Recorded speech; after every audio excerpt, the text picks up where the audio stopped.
मंगलमय मंगल करन वीतराग विज्ञान। नमो ताहि जाते भये अरहंतादि महान। परिमंगल करियो महा ग्रंथ करन को काज। जाते मिले समाज सब पावे निज पद राज। नमो अरहंताणं नमो सिद्धाणं नमो आयर्याणं नमो उवज्रायाणं नमो लोये सवसा पुरम्। इस भवतरु का मूल एक जानहु मिथ्या भाव। ताकों कर निर्मूल अब करिए मोक्ष पाव। मोक्ष मार्ग प्रकाशित जी ग्रंथ 7वें अधिकार पर हम लोग स्वाध्याय कर रहे हैं। व्यवहाराभासी मिथ्या दृष्टि। उसमें भी बात किसकी चल रही है? धर्म धारक व्यवहाराभासी। धर्म करना चाहते हैं लेकिन धर्म का सच्चा कारण जिन्हें पता नहीं है।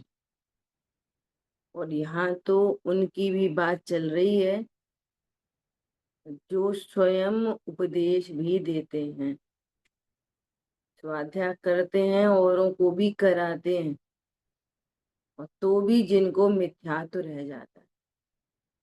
क्यों रह जाता है? देखो आगे।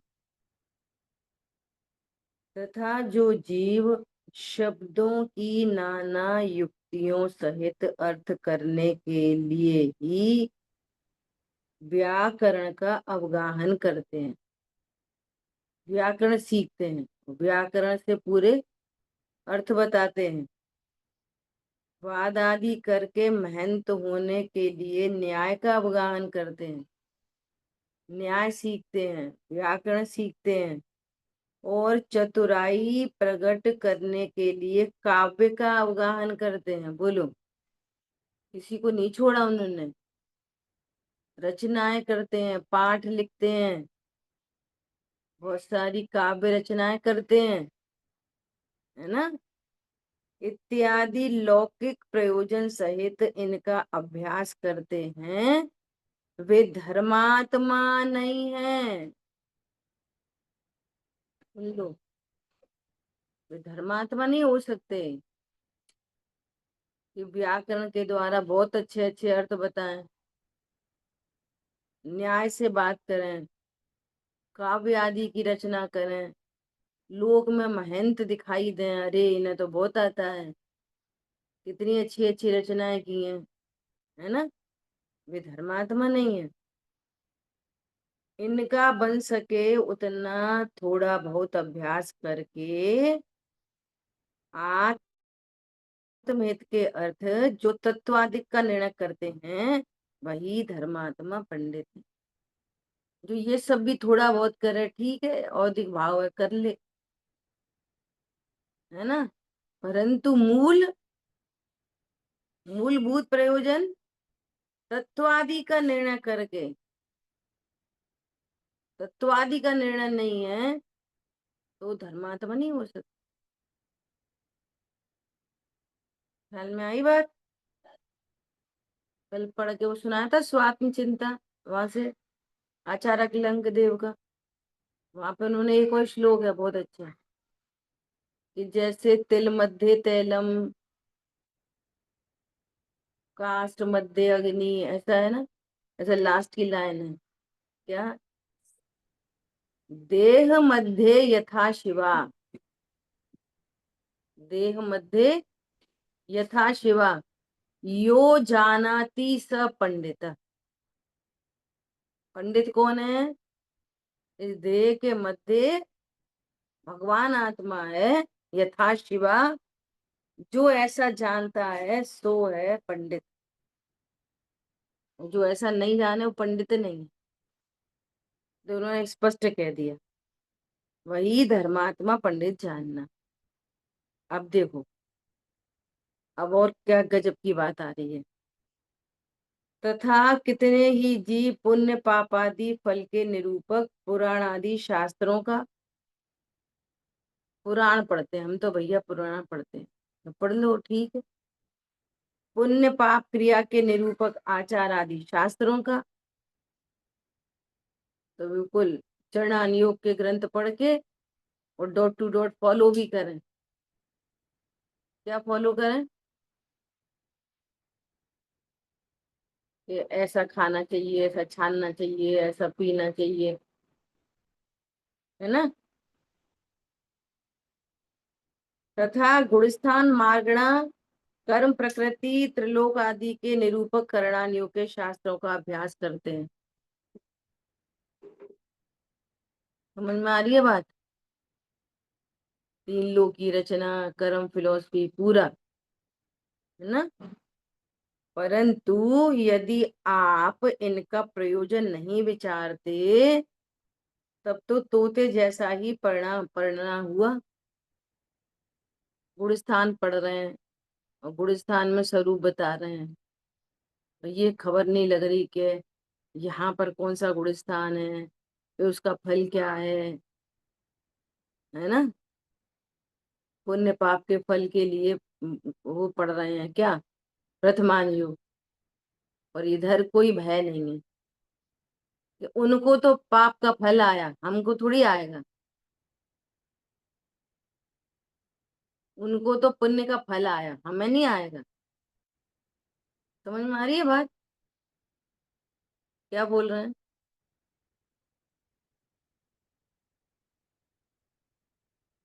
अब सुनो, और यदि इनका प्रयोजन विचारते हैं तो वहां पाप को बुरा जानना, पुण्य को भला जानना, गुण स्थान का स्वरूप जान लेना, तथा जितना इनका अभ्यास करेंगे उतना हमारा भला है, इत्यादि प्रयोजन का विचार किया है। सो इससे इतना होगा कि नरक नहीं होंगे, स्वर्ग आदि होंगे, परंतु मोक्ष मार्ग की प्राप्ति तो नहीं होगी, नहीं होगी, नहीं होगी। सुन लो, समझ में आ रही है बात? हम तो पाठ कर लेते हैं घर में ही, हम तो प्रथमान योग पढ़ते हैं घर में ही,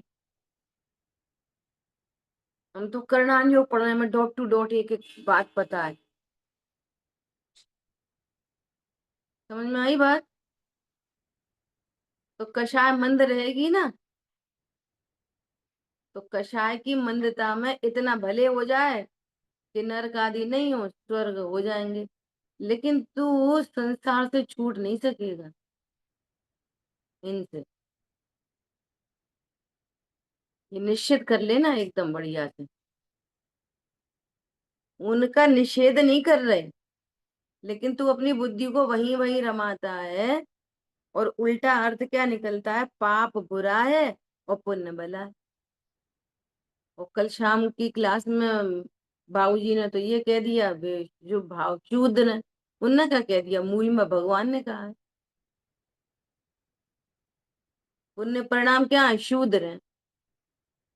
कैसे शूद्र है? कि जो पाप भाव है ना, वो तो डलिया उठाता है मल की,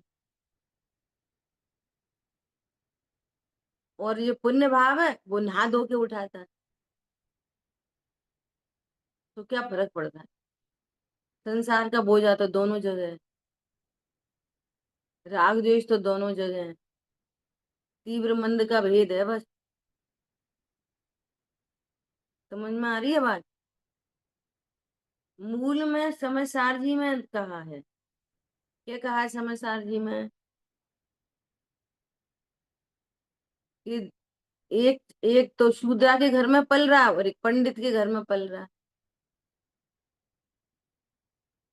तो शूद्रा के घर में पलने वाला सुबह उठ के शराब से नहाता है, और ये सुबह उठ के चंदन मंदन लगा लेता है, नहा धो के मंदिर होके आता है। और डीएनए टेस्ट कराओ तो दोनों ही वही निकलेंगे, शूद्र के बच्चे। जब तक पाप बुरा है कि पुण्य बुरा है, बोलो। पाप बुरा है कि पुण्य बुरा है? भला बोलो। पाप भला है कि पुण्य भला है? फिर नहीं हिलाओ, बोलो।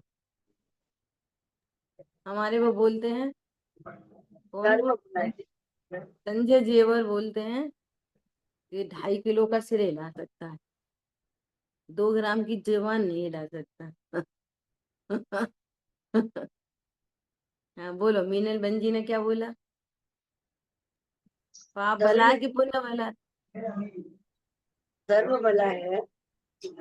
हाँ सुनो ध्यान से, अगला प्रश्न यही था कि पुण्य पाप भला है कि वीतरागता भली है? दोनों ही हाँ, परियों ये के ना रूप में। सूक्ष्म, ये बहुत सूक्ष्म चर्चा होती है ध्रुव तक पहुंचाने की, और हमारा ज्ञान उतना अलर्ट नहीं हो पाता। हाँ, किसी ने कोई बोला था, क्या बोला था? वीतरागता अच्छी है कि पुण्य पाप अच्छा है? दोनों ही परियों के रूप है, मैं तो इससे भिन्न हूँ। ये ये चाहिए, सुनना ध्यान से। हम जब तक वीतरागता को भला जानेंगे तब भी पर्याय दृष्टि रह जाए, ये समस्या है। और पर्याय दृष्टि रहने से पुण्य पाप से द्वेष चलता रहेगा, और वीतरागता से राग पलता रहेगा। तो राग द्वेष तो वहीं के वहीं खड़े रहेंगे। वो कह रहे हैं ना, पर्याय मात्र को तलाक दे दिया। मैं तो ध्रुव हूं, बस। अब जो पर्याय आनी हो सो आए, नहीं आनी हो तो मत आए। कम आए तो कम आए, ज्यादा आए तो ज्यादा। ये है बात, ध्रुव दृष्टि। ख्याल में आ रही है बात? कौन भला है? वीतरागता भली है कि पुण्य पाप भला है? अरे मैं ही भला हूं बस। अब ये भी भेद ही है, ठीक है? ख्याल में आ रही है बात? ऐसा, ध्रुव भला है नहीं, ध्रुव भला है नहीं, मैं भला हूं। ध्रुव भला में भेद दृष्टि। ध्रुव भला, ज्ञान कह रहा है ध्रुव भला, यहाँ तक भेद दृष्टि है। समझने की बात है बहुत, ठीक है? यहाँ जो धर्मात्मा कह दिया है ना, या जो धर्मात्मा का कि हम्म, धर्मा धर्मात्मा कौन है, तो बताए कि तत्व आदि का निर्णय जिसको हुआ है, यानी जिसको छह द्रव्य सात तत्व का निर्णय होती नहीं, अपना भी निर्णय हुआ है, वही धर्मात्मा है। बराबर है। तो धर्मात्मा वक्ता में भी अंतर समझेंगे कि वक्ता भी वही है। हाँ? धर्मात्मा तो ये कहा है कि छह द्रव्य तत्व आदि का निर्णय हम्म। जो करते हैं वे ही धर्मात्मा पंडित जानना। हम्म। तो तत्व आदि का निर्णय माने कि देव शास्त्रों का निर्णय, छह द्रव्य सात तत्व का निर्णय, और हम्म। जिसको स्वयं का भी जिसको निर्णय हो गया है साथ, वही धर्मात्मा है। बराबर। तो यहाँ हम्म। धर्मात्मा और वक्ता में कोई अंतर है कि वक्ता भी वही योग्य है जो धर्मात्मा की परिभाषा दी है। वो सबको समझा रहे हैं एक साथ कि जो वक्ता हो वो भी अपने लिए समझे, और जो श्रोता है वो भी अपने लिए समझे। जो हम्म। जहाँ खड़ा है वहां से समझे।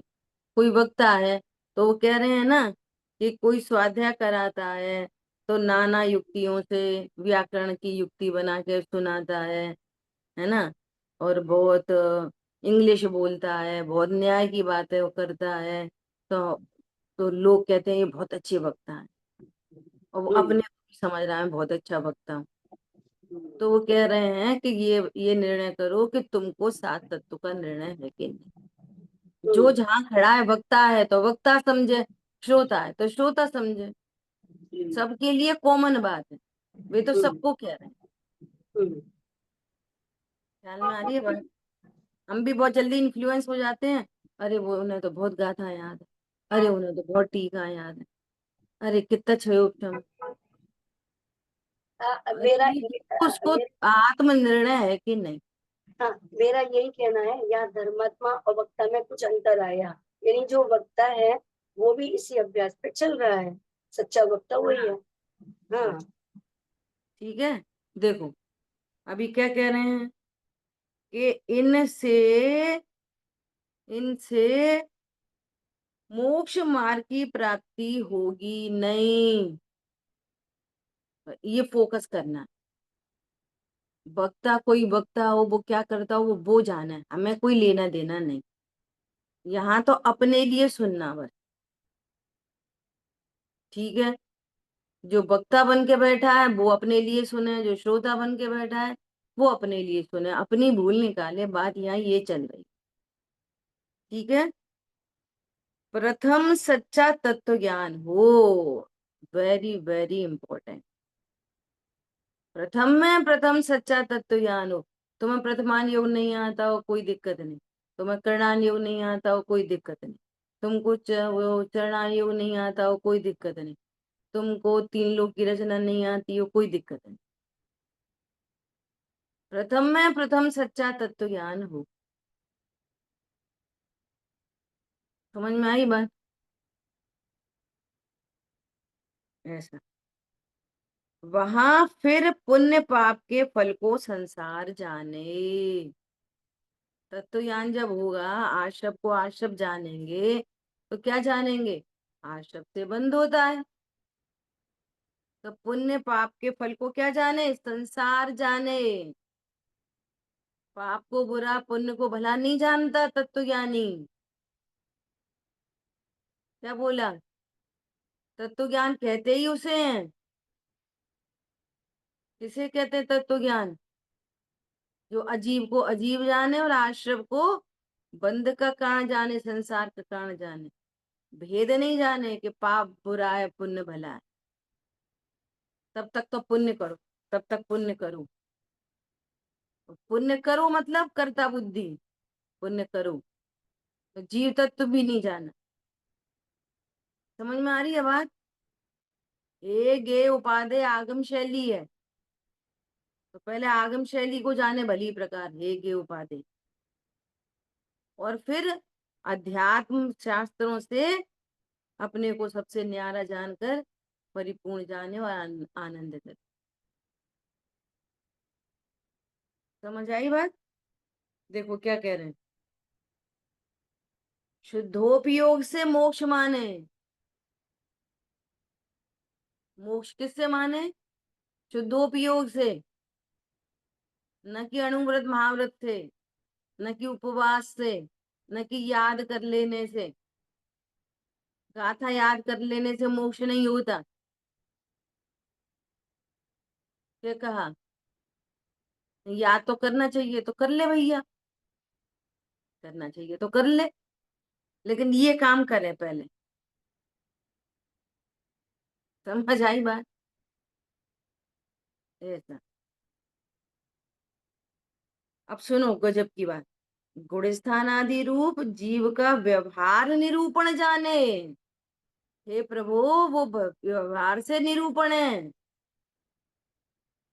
जीव को गुण स्थान वाला कहना व्यवहार है, और गुण स्थान अतीत जानना ये परमार्थ है, ये निश्चय है। अपन अभी कौन से गुण स्थान वाले हैं बोलो? अभी अपन कौन से गुण स्थान वाले हैं? गुरुदेव श्री ने किसी से पूछा, अभी आप कौन से गुण स्थान वाले हो, पहले वाले के 13वें वाले? तो वो क्या बोला, साहब पहले में तो आप ही हो गए, हम तो 13वें वाले होंगे। फर्स्ट, पहला मतलब फर्स्ट, तो पहले में तो आप ही हो गए। समझ में आ रही है बात? कौन से गुण स्थान वाले हैं अपन? बताओ, सच्ची बताना ईमानदारी से एकदम। पारुल बहन बताओ। मैं मैं बताऊं, हाँ हमारा कोई गुलिस्तान मैं नहीं भी है, हूँ। मैं गुलिस्तान में भी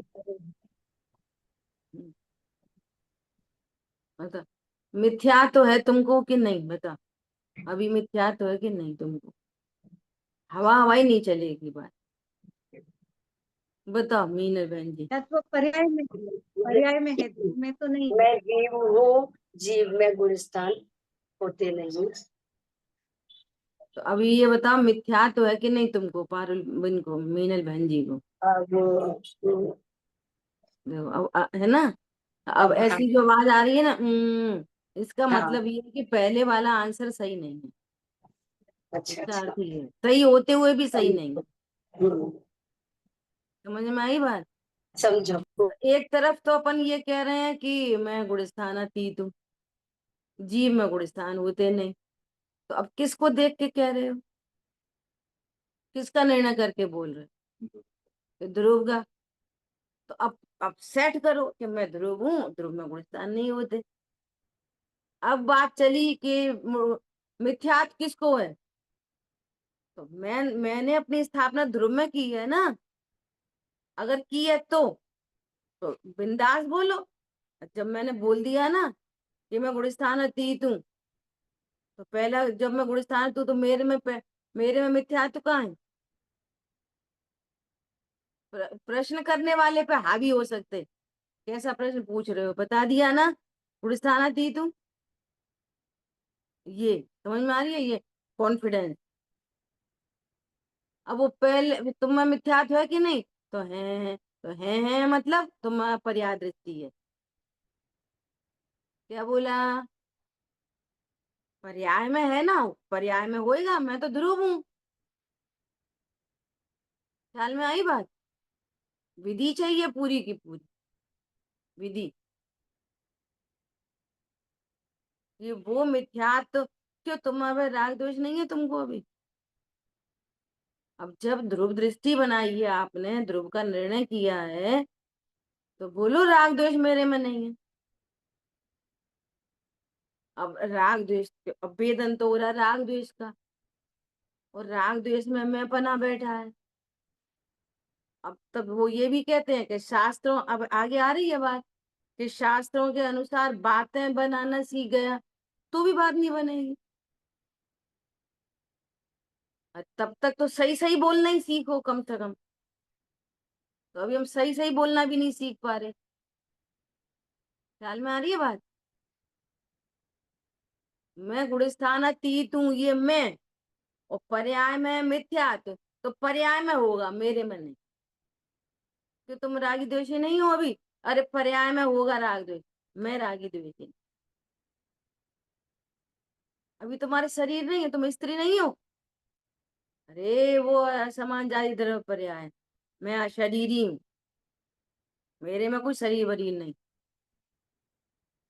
कल शाम को इतनी बढ़िया बात आई कि पाप का परिणाम कितना निरर्थक है। कि पाप भाव ये चाहता है कि मैं विषयों को भोगूं, तो विषय को भोगने का परिणाम पाप परिणाम है। तो विषय तो तेरे में आते नहीं, पाप में आते नहीं। अभी ज्ञान में नहीं आते, ये तो अभी दूर की बात, ये तो अल्टीमेट है। लेकिन पाप भाव में भी कहाँ आ जाता कोई विषय, तो वो तेरा फालतू नहीं गया पाप भाव।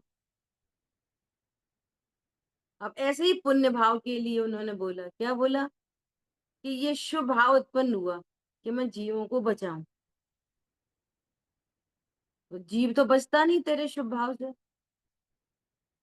कि मैं इसे मारूं, तो जीव तो मरता नहीं तेरे भावों से। तो तेरे दोनों ही भाव निरर्थक चले गए कि नहीं चले गए, फालतू।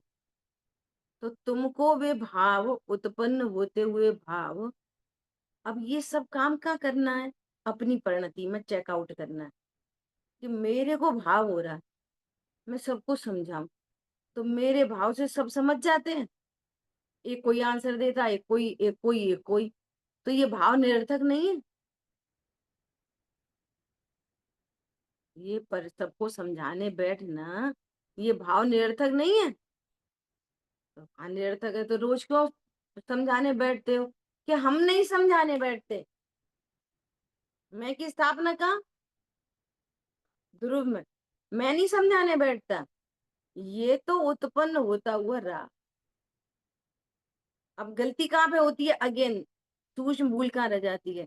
अच्छा, तो हमारे समझाने से कोई समझता नहीं है तो समझाओ मत।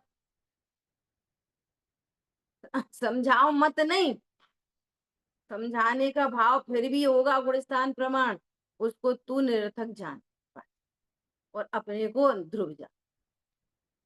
वे भाव मिटेंगे नहीं, वे क्रमशः मिटेंगे। पाप घटते हुए मिटेगा, पुण्य तो और बढ़ते हुए मिटेगा। कितना तीव्र भाव होएगा समझाने का, बोलो। दर्शन आचार्य देव को कितनी पूरी प्लानिंग बनाई, दो मुनिराज को बुलवाया, शास्त्र रचना हो रही है, कितना तीव्र है समझाने का भाव। उसकी जाति कितनी दूसरी है, प्रत्याख्यान अप्रत्याख्यान संजुलन। समझ में आ रही है? पर मैं समझा सकता हूं, ये मोह नहीं। और फिर भी भाव होते हैं। क्या बोला? तो करो नहीं के चैप्टर में अगर आ गए ना, जब समझा सकता नहीं तो समझाओ मत, करो मत, मिथ्या दृष्टि। और मैं अकर्ता हूं और फिर भी भाव उत्पन्न हो रहे हैं, तो ऐसा अहंकार मत कर। देखो राग द्वेष कैसे मिट जाएंगे, अहंकार नहीं। मैंने समझाया तुमको, समझा ही सकता नहीं तो मैंने क्या समझाया। समझ में आ रही है? और कोई समझे नहीं, एक भी सही आंसर नहीं करे तो दीनता नहीं। हमें तो पहले ही पता है समझाने से कोई नहीं समझता। तो न राग उत्पन्न होगा न द्वेष उत्पन्न होगा, ये भाव भी निरर्थक जानेगा, तो अनंत अनुबंधी राग द्वेष मिट जाए। प्रोसेस समझ में आ रही है पूरी? ये कर्ता बुद्धि से अभी भी कहाँ चला जाता है। जब हम रोटी बना नहीं सकते तो बनाए क्यों? तो ये नहीं बोलिएगा खा नहीं सकते तो खाएं क्यों, खाएगा तो रोज। क्यों भैया अनाहार ही है तो खाएं क्यों? अरे मुनिराज को आहार होता है। केमिस्ट्री समझ में आ रही है? तो सब में लगा लेते हो कि जब तुम क्रोध कर नहीं सकते तो क्रोध करते क्यों। तो हम प्रश्न कर रहे हैं, तुम रोटी नहीं खा सकते तो रोटी खाते क्यों? पॉइंट पकड़ में आ रहा नहीं आ रहा? टेक्निकल हो गया, मुश्किल हो गया क्या? जबरदस्ती से रिल्ला है क्या? बोलो अजय भैया।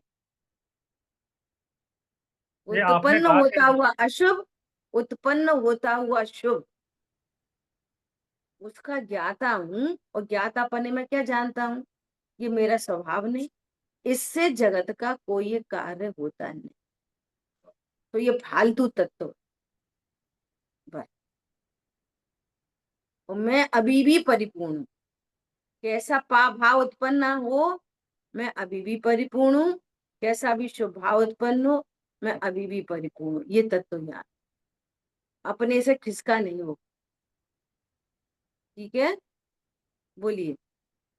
जैसे अपने उसको अगर निरर्थक जानेंगे तो भी अटक रह जाएगी ना थोड़ी सी, क्योंकि सुधारने की अटक रह जाएगी उसमें। नहीं काय को फालतू भाई क्यों? फालतू चीज में। देखो, अब हमारे घर में ये कपड़े फालतू हैं, बहुत दिन से यूज नहीं हुए, तो प्रेस करने की इच्छा होगी फालतू कपड़े पर? बोलो, जब फालतू सिद्ध हो गया, नहीं फालतू तो है तो अपन ऐसा करें प्रेस करके रख लें। बोलो, नहीं, फालतू समझ फालतू में से आ गई तो दे दो। फालतू तो समझ में फालतू आते से से अच्छा है तो ध्रुव दृष्टि पे आए तो ज्यादा अच्छा है ना, तो फालतू जानने से फायदा ही क्या निकलेगा। ध्रुव ध्रुव दृष्टि से ही तो फालतू जान रहे हैं उसको। अच्छा, ध्रुव उस दृष्टि से ही एंगल तो से। फालतू जान रहे हैं। ठीक है। और जो फालतू सिद्ध हो गया तो क्या क्या अर्थ निकलेगा? अब तो भैया दे दो जी, हटे। ये धीरे धीरे क्रमशः ये राग भी मिट जाए। क्यों? जब इस राग से कोई काम हो नहीं रहा तो इसको रखने का भी क्या अर्थ? इनका अभाव हो, ऐसी बुद्धि डेवलप होती है। और अज्ञानी को, अरे ये तो जरूरी है, अरे ऐसे तो बच्चे ही नहीं पालेंगे, ऐसे तो समझाएंगे ही नहीं, ऐसे तो रोटी बनाएंगे ही नहीं, ऐसे तो वो करेंगे ही नहीं। तो ये अज्ञानता में पड़ा रहता है ऐसे। वो तो शुभ भाव तो छोड़ो, अशुभ को ही भला जानता है। जो भाव की तो बात दूर रहो, अभी तो बच्चे नहीं पाले तो उनका ध्यान नहीं रखे। अरे हम कहाँ रखते हैं, रख लेते तो रख ही लो फिर। किसी को सुधारने का भाव आता है। अभी ऐसी एक घटना घटी थोड़े दिन पहले, आप उन्हें समझा देना। अब समझाने का भाव आया, अब ना युक्ति से समझा रहे, लोकल बात है, घर गृहस्थी की बात है, समझा रहे युक्ति से। वो स्वाध्यायी जीव तो था नहीं, लेकिन बैकग्राउंड में क्या चल रहा है कि समझा भले ही दो, ये समझाने का भाव निरर्थक है, चल ही रहा है। क्यों चल रहा है कि भैया अपन बोलो बच्चों से कि माँ बाप का ध्यान रखो, और माँ बाप से बोलो कि इनको अपना बनाओ, यही तुम्हारे काम आएंगे। तो ये तो उपदेश है, हो ना जाना तो उदय प्रमाण है। माँ बाप का भी जितना उदय होएगा उतनी तो सेवा कर पाएंगे बच्चे। वो तुम्हारा उदय नहीं तो कितनी सेवा करेंगे। ख्याल में आ रही है बात? तो ये समझाने का भाव फालतू नहीं है, फिर भी समझाने का भाव उत्पन्न होता है गुणस्थानों में। गुणस्थानों में होता है, मेरे में नहीं होता। क्या बोला? कहाँ होता है समझाने का भाव? गुणस्थानों में। वो गुणस्थान है, समझाने का भाव, लड़ने का भाव, झगड़ने का भाव, पूजा का भाव, मंदिर का भाव, वो सब गुणस्थान है। मैं नहीं हुआ। ख्याल में आ रही है बात? तो वो ये कह रहे हैं कि गुणस्थान रूप जीव का तो व्यवहार निरूपण है। इस गुणस्थान में ऐसा होता है, इस गुणस्थान में ऐसा होता, पर्याय में ऐसा, पर्याय में ऐसा। तो पूरा गुणस्थान तो पर्याय है, और तू गुणस्थान अतीत है, और उसका निर्णय किया नहीं है। सही बात है, अपन पहले में है, कब चौथे में जाए। पहले में पहली से द्वेष, चौथे से राग, तो राग द्वेष तो तुझे बना ही रहेगा। समझ में आ रही है बात?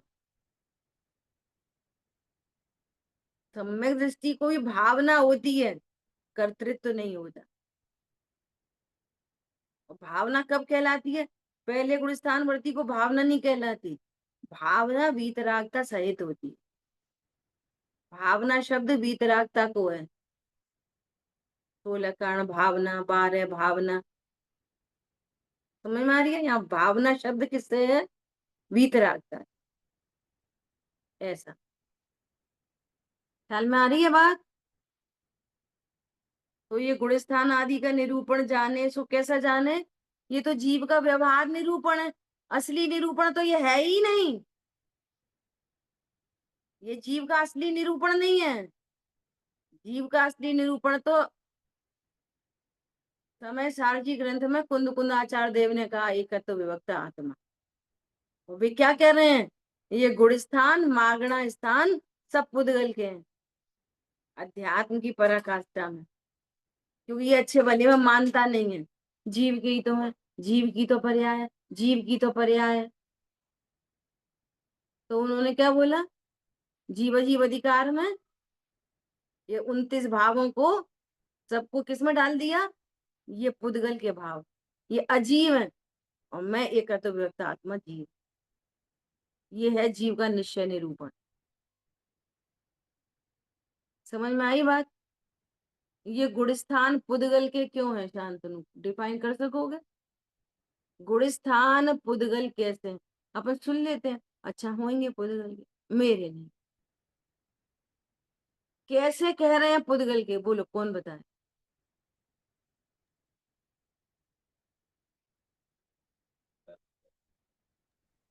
क्योंकि ये कषायों के अभाव होने से संबंधित है। तो कषाय के अभाव होने से तो वीतरागता होती है, वीतरागता को थोड़ी पुद्गल का कहेंगे। मन वचन काय की चंचलता का पैरामीटर है, मतलब मन वचन काया जितना का उसका जो स्पंदन है ज्यादा होता है उसको कहते हैं। सुनो ध्यान से, सुनो। और योग से अज्ञानता में, गुणस्थान की, अज्ञानता में होते हैं इसलिए। गुणस्थान अज्ञानता में होते हैं। नहीं, तो मैं मोह चौथा और 13वां योग गुणस्थान अज्ञानता में होता है। उनमें ज्ञान और पुद्गल सुख के, नहीं है। पुद्गल के क्यों ये पूछा ना तुमने। हाँ, 13वां गुणस्थान पुद्गल का है, 12वां गुणस्थान पुद्गल का है, ये कह रहे हैं। क्योंकि मुझसे उनका स्वभाव मैच नहीं होता, उनका स्वभाव भिन्न है। कैसे नहीं होता बता। वो स्वभाव कैसे नहीं मैच होता, स्वभाव भिन्न मतलब मैं शाश्वत हूँ, वो क्षणिक है, वो बदलते रहते हैं, मैं बदलता नहीं हूँ। भाई साहब कुछ कहना चाह रहे हैं, अजीत भाई साहब की ओर सुनिए।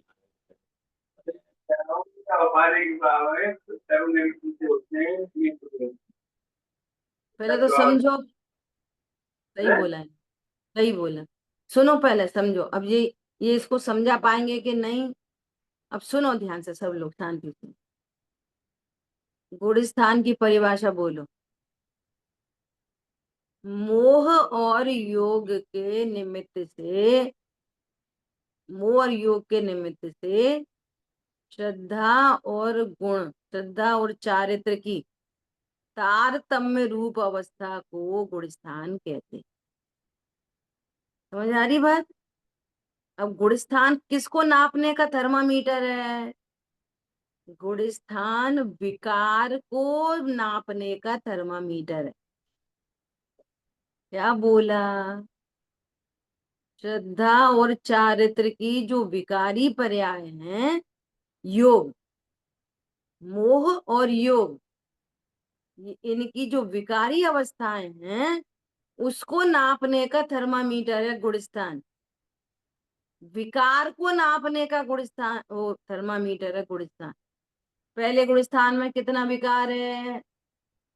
पूरा योग, पूरा मोह। चौथे में कितना, पढ़ो आप करणानी योग से, पूरा चार्ट बना हुआ। चौथे गुणस्थान में, चौथे गुणस्थान में जितनी अशुद्धि रह गई, पूरी अशुद्धियों को ना टोटल में किया गया है। कितनी अशुद्धियां होती हैं? कि 11 प्रकार की अशुद्धियां। अशुद्धि कितने प्रकार की? 11 प्रकार की। उन सबको मोह और योग में मिला के, मिथ्यात्व की कितनी अशुद्धि, चारित्र मोह की कितनी अशुद्धि, अनंतानबंदी, अप्रत्याख्यान, प्रत्याख्यान, संजुलन, तो संजुलन के भेद किए गए हैं। संजुलन के कितने भेद? तीव्र, मंद, मंदतर और मंदतम, ऐसे भेद किए गए हैं, है ना। और योग, ऐसे सारी 11 अशुद्धि। अब किस गुणस्थान में कितनी अशुद्धि रहती है, रह जाती है, ये गुणस्थान बताता है। पैरेलली हम ये समझ जाते हैं कि कितनी शुद्धता हो गई, तो हम गुणस्थानों को शुद्धता से भी देखते हैं और अपने ज्ञान में फोकस बना रहती है शुद्धता। अब भी बोलेंगे ये तो अजीब है, पुद्गल के हैं, तो चक्कर खा गए। तो जितनी अशुद्धता है उसको पुद्गल का कह रहे हैं, शुद्धता को पुद्गल का नहीं कह रहे। तो ये आवाज आई ना कि वो क्षणिक है, वीतरागता क्षणिक है। वीतरागता गुणस्थान नहीं है। वीतरागता के साथ कितनी अशुद्धि है वो गुणस्थान। समझ में आ रही नहीं आ रही? जैसे थर्मामीटर बुखार बताता है, तो थर्मामीटर में आया 3 बुखार, फिर शाम को थर्मामीटर में आया 2 बुखार, तो हमने क्या समझ लिया कि 1 डिग्री बुखार कम हो गए। समझ में आ रही बात? या हमने समझ लिया थर्मामीटर बुखार बता रहा है कि उतरा हुआ बुखार बता रहा है? जितना बुखार है इतना बता। तो गुणस्थानों में कितना विकार है ये गुणस्थान बताते हैं। तो विकार जो है, जो विकार है वो पुद्गल का है, जो कषाय है वो उसको पुद्गल का कह रहे। उससे मेरी मैचिंग नहीं होती। क्यों? कषाय में ज्ञान नहीं और मैं ज्ञान स्वरूप हूं। कषाय शूद्र परिणाम है, मैं परम पवित्र हूं। समझ में आ रही है? शुभ अशुभ भावों को और योग को बताता है गुण स्थान, मोह और योग। समझ में आ रही है? शेष अशुद्धि कितनी रह गई, और अशुद्धि कितनी रह गई, कितनी रह गई? 13वें गुण स्थान में क्या कितनी रह गई कि 13वें गुण स्थान में अकेला योग रह गया। 12वें गुण स्थान में पूर्ण वीतरागता हो गई। 11वें में पूर्ण वीतरागता हो गई। इन सब में अकेला योग बचा है। 10वें में सूक्ष्म लोग। 9वें में वेद कषाय है, अभी वो मिट रही है, उसके 2-3 भाग हैं। 8वें में, 7वें में पूरी संतुलन बची है अभी। समझ में आ रही है बात? 8वें में क्रोध मिटा, क्रोध और मान, ऐसा पूरा डिवीजन है। तो कितनी कितनी अशुद्धता शेष है वो गुण स्थान बताता है। पैरेलली हम ये समझ लेते हैं कि इतनी शुद्धता हो गई, इसलिए हमारे ज्ञान में गुण स्थान बड़ी चीज बसे रहते हैं। ये मिसकंसेप्ट है। क्या बोला? हम समझ जाते हैं ये अलग बात है। इतनी अशुद्धि मिटी तो इतनी शुद्धता हुई, तो हम गुण स्थानों को शुद्धता से देख लेते हैं। लेकिन आचार्य भगवान गुण स्थान को विकार से बताते हैं, इसलिए विकार को पुद्गल का कह रहे हैं, शुद्ध पर्याय को पुद्गल का नहीं कह रहे। अरे वो तो मेरी स्वाभाविक पर्याय है, वो थोड़ी पुद्गल की है। क्षणिक होने पर भी पॉइंट पकड़ में आ रहा है? गुण स्थान को शुद्धता से देखना, देख सकते हैं, लेकिन आचार्य देव ने गुण स्थान को शुद्धता से नहीं दिखाया। ये मिस में चला जाए। अगर आप ये बोलोगे आप गुण स्थान को शुद्धता से देख रहे और फिर गुण स्थान को पुद्गल का पढ़ रहे वहां पे, तो मिसकंसेप्ट चला गया। ख्याल में आ रही है? बात नहीं आई? बोलो अजब ही। तो इसे विकार कह के भी तो छोड़ सकते थे, इसने पुद्गल का ही क्यों कहा? अरे कितनी चर्चा हो चुकी है, थोड़ा इसलिए कहा कॉन्सेप्ट क्लियर नहीं पुद्गल हुआ अभी का तक। कि उसमें ज्ञान, विकार से ये जल्दी छोड़ता नहीं है ना विकार को। तो वो कह रहे हैं कि भैया इन विकारों में ज्ञान नहीं है, ये ज्ञान से शून्य है, पुद्गल जैसे हैं। कच्चे देखो, घर में कचरा निकला डस्ट वाला, पन्नी बन्नी जैसा, और उसी में आम का छिलका डाल दिया, तो क्या बोलते हैं? जब आम के साथ है तो उसको आम का छिलका कह रहे, तो उसको आम के छिलके को कचरा कह सकते कि नहीं कह सकते? नहीं कह सकते। कचरा जैसे वो उसको डस्टबिन में डालते हैं, इसको भी डस्टबिन में डाल, जैसे हम उस कचरे को नहीं खाते, ऐसे छिलका वाले कचरे को भी नहीं खाते। समझ में आ रही बात? जैसे ये शरीर पुद्गल है, इससे मेरा कोई प्रयोजन सिद्ध नहीं होता, ऐसे ही आश्रय भावों से कोई प्रयोजन सिद्ध नहीं होता, संसार होता है। तो भी दोनों क्या है? जीव अजीव अधिकार में वर्णादि अनुरागादि को, वर्णादि और अनुरागादि को निज भावते न्यारा किया। वे दोनों एक ही खाते में हैं, अजीव में। पूरे जीव अजीव अधिकार में रागादि भावों को अजीब कहा है। और कहाँ तक के रागादि भावों को? पूरे गुण स्थान परिपाटी सबको। तो उन्होंने पूरे के पूरे 14 गुण स्थान को किसमें डाल दिया? पुद्गल। हम तो झूम घूम गए कि पुद्गल तो शुद्धता है, वो गुण स्थान तो शुद्धता है, तो हमने ऐसे ही कर लिया। अच्छा वो छाने के हैं, इसलिए क्या होगा? समझ में आ रही है बात? एक एक बात को कितने गंभीरता से समझना पड़ता है, और लगातार मैचअप होनी चाहिए। जिनवाणी में वहां क्या लिखा, अब यहाँ पे क्या कह रहे हैं? व्यवहार निरूपण जाने, और वहां पे कह रहे हैं पुद्गल का जाने।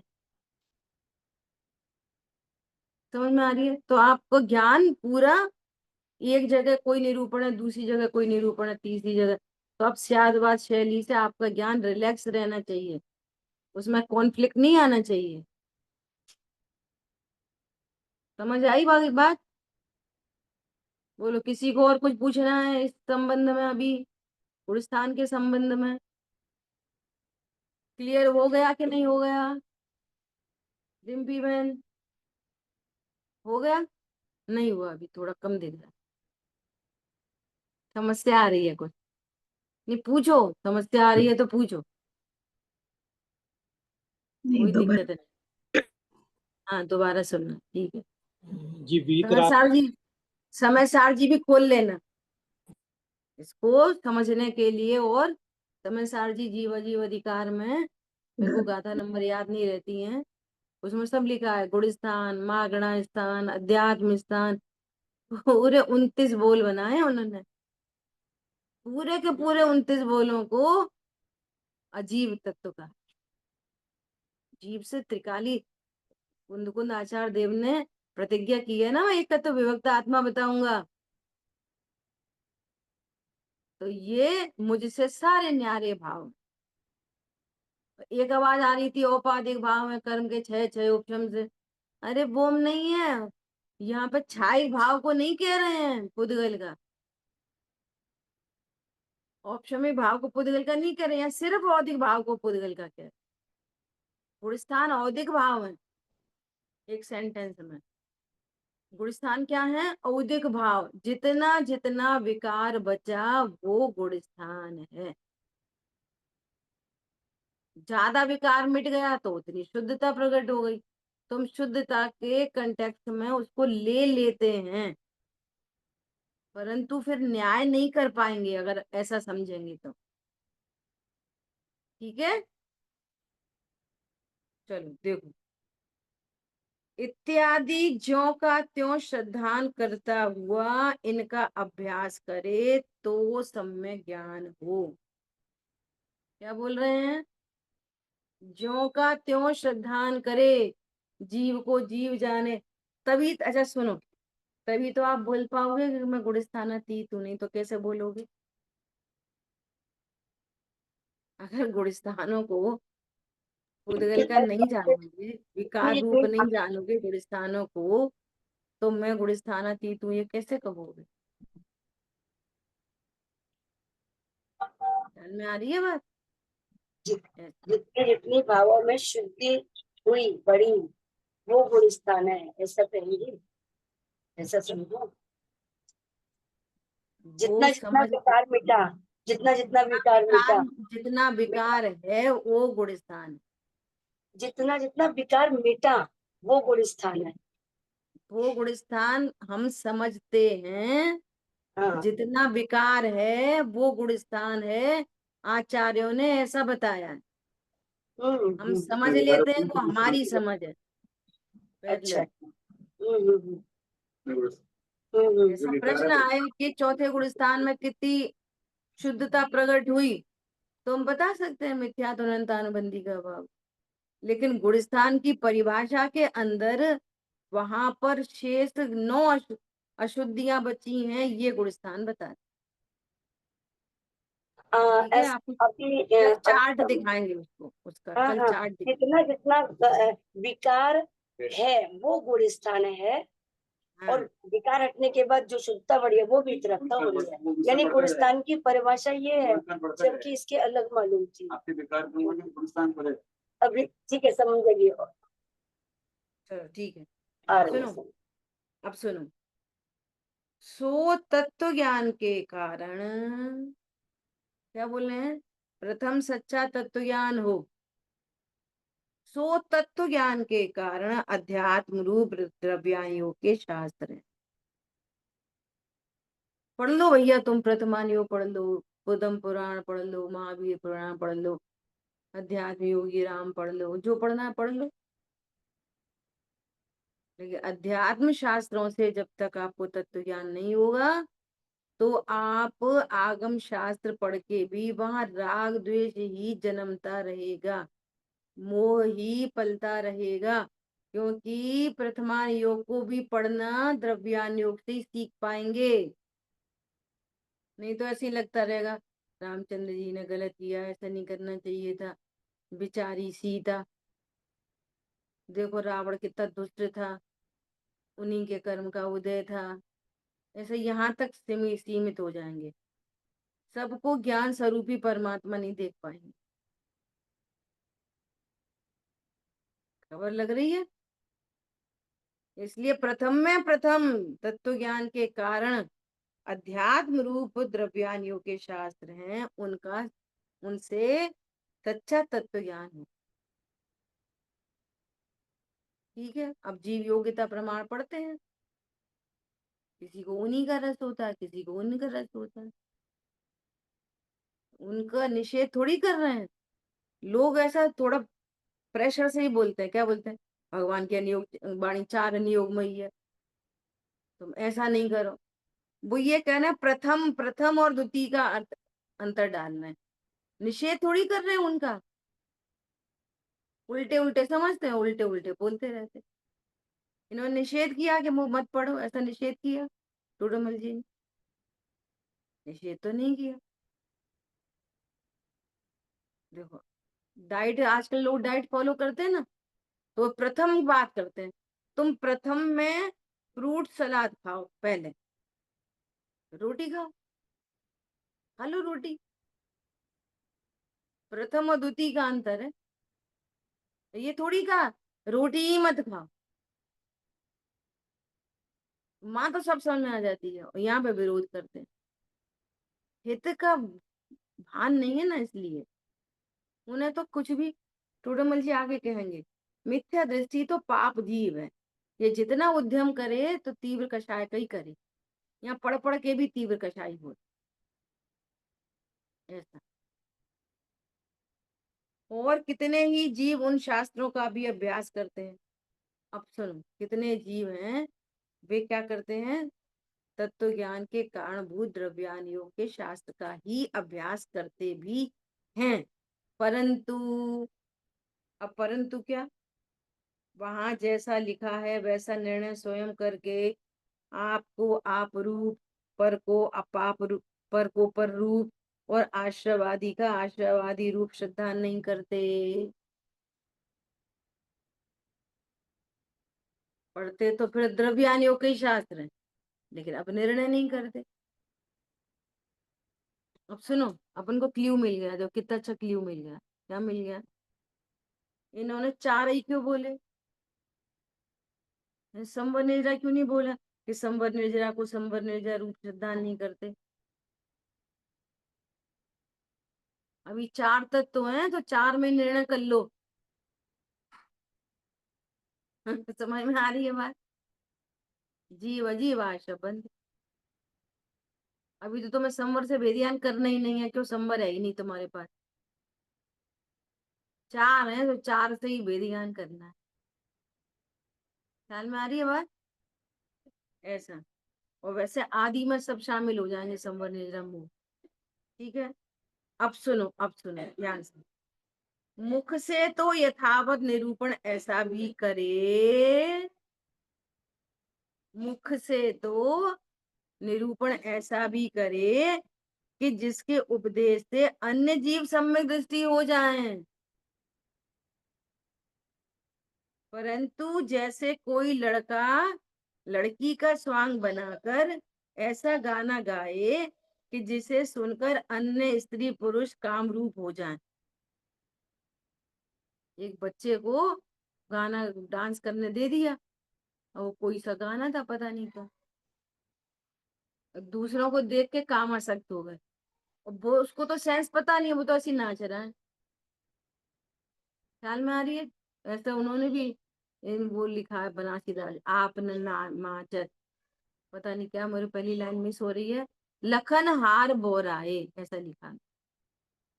देखने वाले कामासक्त हो गए। ऐसे ये निरूपण स्वयं ऐसा भी करे कि दूसरे सम्यक दृष्टि हो जाए,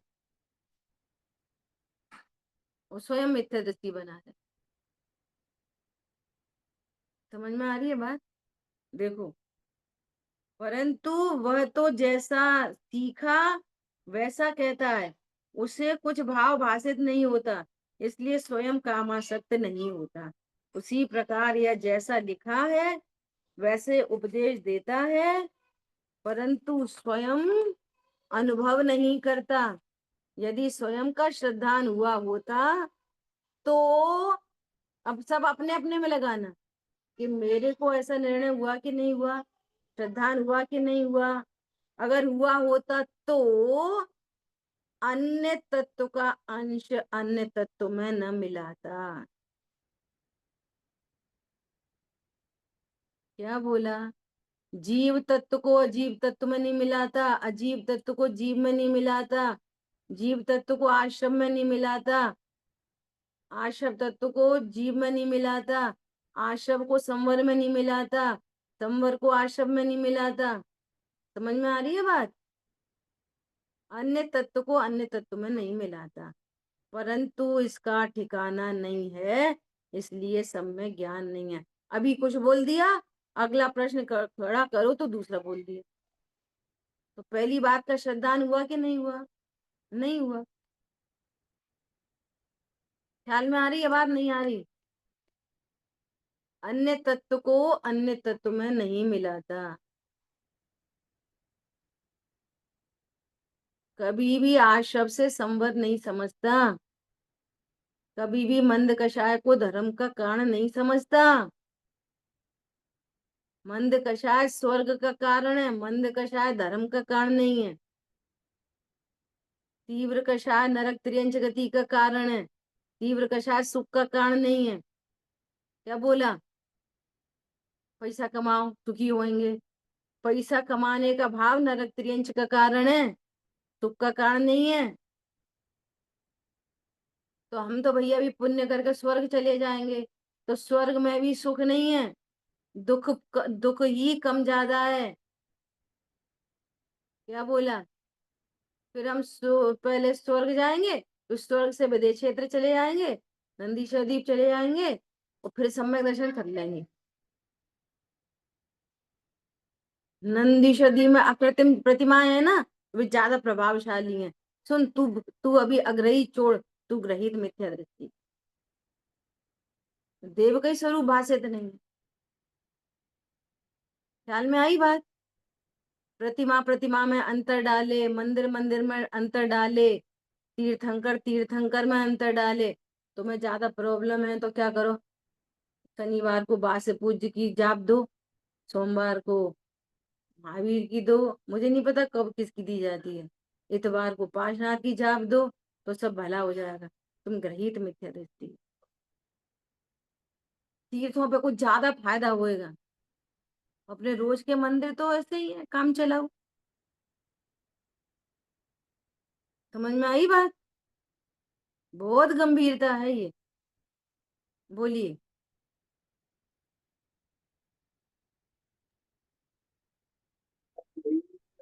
बात तो रह गई जो पूछने की बोले, जब ऊपर वाले पैरा में लिखा है ना, गुणस्थान जो जीव का व्यवहार शरीर पर जाने, तो ये की व्याख्या ये व्यवहार के रूप में गुणस्थान क्या होता है और निश्चय निरूपण क्या होता है?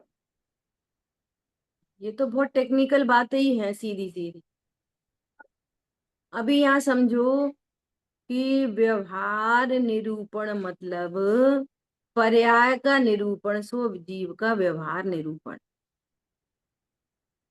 जीव की किसी भी पर्याय का, शुद्ध पर्याय हो या अशुद्ध पर्याय हो, जो भी पर्यायों का निरूपण है वो व्यवहार निरूपण है। और उस व्यवहार निरूपण को एज इट इज मानने से कभी सम्यक्त्व की प्राप्ति नहीं होती। और जीव का जो एकत्व विभक्त आत्मा है, अनंत गुणमयी अभेद आत्मा, परम अकर्ता आत्मा, परम निष्क्रिय आत्मा, ज्ञान स्वरूप आत्मा, ये जो जीव का निरूपण है वो निश्चय का निरूपण। ऐसा जानने से सम्यक्त्व की प्राप्ति होती है। निश्चय नयाश्रित मुनिवरो प्राप्ति करें निर्वाण की। और जैसा व्यवहार का निरूपण किया गया है जिनवाणी में, वैसा ही जानने मानने और आश्रय करने से सम्यक्त्व की प्राप्ति नहीं होती। ठीक है? अब निश्चय व्यवहार के निरूपण का भी बहुत अर्थ है, वो बहुत समझना पड़ेगा। अब उभयाभाषी का प्रकरण आने वाला है ना, तो अपन फिर से एक बार निश्चय व्यवहार को समझ के तभी उभयाभाषी समझ पाए। एक बार एट अ ग्लांस एक दिन में वापस फिर से निश्चय व्यवहार की क्लास करेंगे वापस। ठीक है, लोग क्या मानते हैं, समय तो अभी हो गया, शेष चर्चा अपन आगे ही करें। जिन वाणी के ज्ञान से सूझे लोकालोक, तो वाणी मस्तक नमो तदा देत हूँ दो। बोलिए द्वाशांग मई जिनवाणी माता की जय। जय जिनेन्द्र सभी को।